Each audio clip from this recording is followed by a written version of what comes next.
why do we fear? Why? The first thing we will see, and the very essence of fear, is about my existence. I fear that I will no longer exist, that my existence will come to an end. That is the basic thing of fear. The first thing, that we are afraid of death.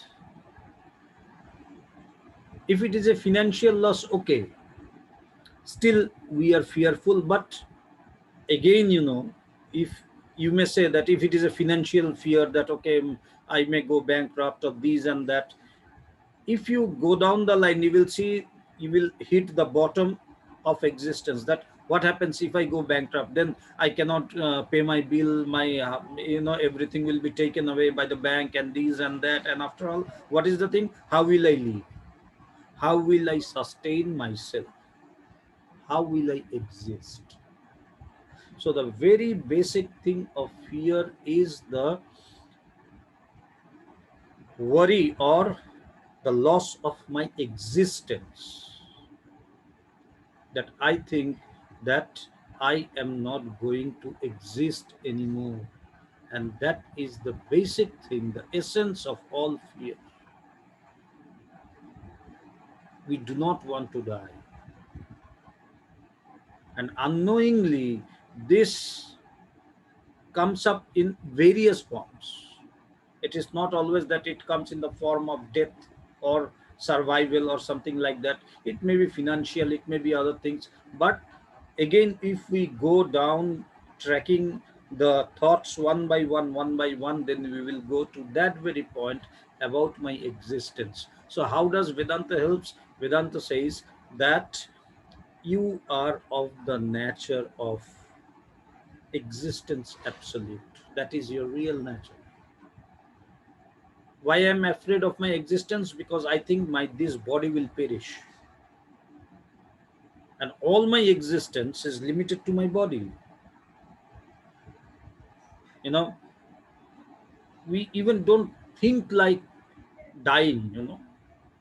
Especially, I said, I think in a session or two before, in these sessions, that when I went to Europe, because in India, the very basic of spirituality, where spirituality actually begins, it begins with the question of death. That what happens after someone dies. I was seeing my friend, my near ones, my dear relative, just a few seconds ago, and suddenly I hear that he or she is no more. So then that question came, that what happens to that person? Is it the end? Is it total annihilation, or there is something after this? Does existence, is his or her existence being annihilated forever, or there is another existence which we cannot perceive, or which we cannot see, which we cannot comprehend? What happens to the person whom I was seeing just now, a few minutes ago? What happens to him or her?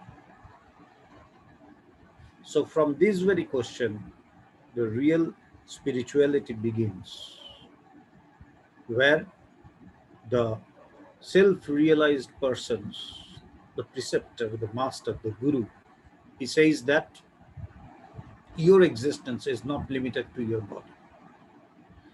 This body will perish, it will die today or tomorrow. You may die at an age of 20, you may die at 40, you may die at 80 or 100. You never know. No one knows. But it is sure that you are going to die. So, but there is an existence which is beyond your body, and that is your real existence.